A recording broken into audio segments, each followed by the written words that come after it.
안녕하세요. 부모돌봄 연구소입니다. 화면 아래 구독과 좋아요는 영상 제작에 큰 도움이 됩니다. 장기요양 등급 신청했는데 왜 탈락할까요? 가장 흔한 이유와 해결 방법, 그리고 먼저 가장 중요한 사실부터 말씀드리겠습니다. 많은 분들이 우리 부모님은 몸이 많이 편찮으신데 왜 등급이 안 나왔을까요? 라고 질문하십니다. 하지만 장기요양 등급은 건강이 얼마나 나쁜지만으로 결정되지 않습니다. 가장 중요한 기준은 혼자서 일상생활을 얼마나 수행할 수 있는지입니다. 국민건강보험공단 조사원이 직접 가정을 방문해 신체기능, 인지기능, 행동변화, 간호처치, 재활 등 총 52개 항목을 조사하고 이를 바탕으로 장기요양 인정 점수를 산정합니다. 이후 등급판정위원회에서 최종 심의를 거쳐 등급 여부가 결정됩니다. 그렇다면 왜 탈락하는 걸까요? 첫 번째 이유, 조사 당일 평소보다 상태가 좋아 보였기 때문입니다. 이것이 가장 흔한 탈락 원인입니다. 조사원이 방문한다고 하면 어르신께서 긴장하시는 경우가 많습니다. 평소에는 혼자 일어나기 어려우셨는데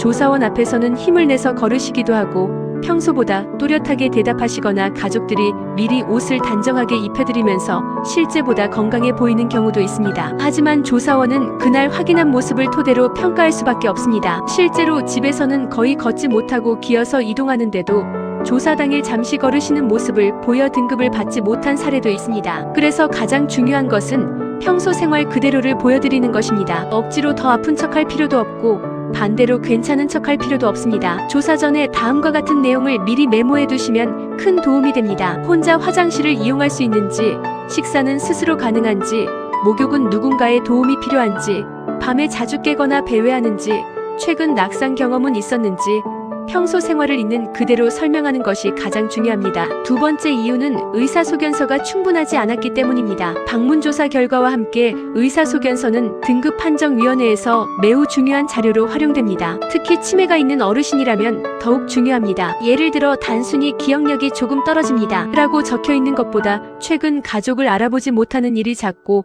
약 복용과 식사를 혼자 관리하지 못하며 외출 시 길을 잃는 증상이 있다. 이처럼 실제 일상생활의 어려움이 구체적으로 기록된 소견서가 훨씬 도움이 됩니다. 의사 선생님은 진료 시간 동안 모든 생활 모습을 알기 어렵습니다. 따라서 진료를 받을 때 보호자가 평소 생활에서 어떤 도움이 필요한지 자세히 설명드리는 것이 매우 중요합니다. 세 번째 이유는 입원 중 신청했기 때문입니다. 장기요양보험은 6개월 이상 일상생활이 어려운 상태가 지속되는 경우를 전제로 합니다. 병원 입원 중에는 치료 효과나 회복 가능성을 판단하기 어려워 퇴원 후 다시 평가를 받는 것이 적절한 경우가 있습니다. 따라서 입원 중 급하게 신청하기보다 퇴원 후 실제 생활 상태가 어느 정도 안정된 시점에서 신청하는 것이 더 유리한 경우가 많습니다. 네 번째 이유는 인정 점수가 기준에 조금 부족했기 때문입니다. 장기요양 등급은 인정 점수에 따라 결정됩니다. 조금만 점수가 부족해도 등급 외 판정을 받을 수 있습니다. 이런 경우에는 조사 항목을 미리 이해하고 준비하는 것이 중요합니다. 특히 어르신이 혼자 답변하시기 어려운 경우에는 보호자가 평소 생활을 정확하게 설명해야 합니다. 또한 장기요양기관이나 재가복지센터에서는 등급 신청 절차를 무료로 도와주는 경우가 많으니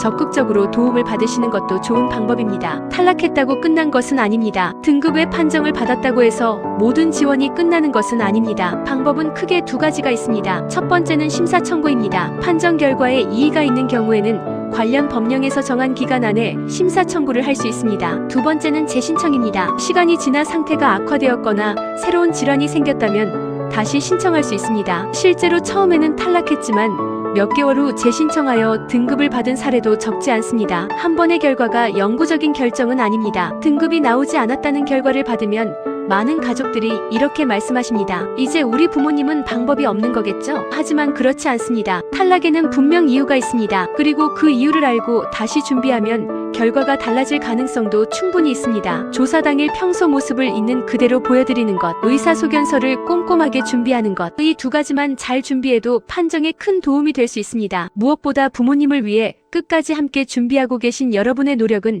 결코 헛되지 않습니다. 포기하지 마십시오. 여러분의 관심과 사랑이 부모님께는 가장 큰 힘이 될 것입니다. 오늘 내용이 유익하셨다면 주변에 치매 걱정하시는 분들께 이 영상을 꼭 공유해 주시고 댓글로 궁금한 점을 남겨주시면 정성껏 답변해 드리겠습니다. 감사합니다.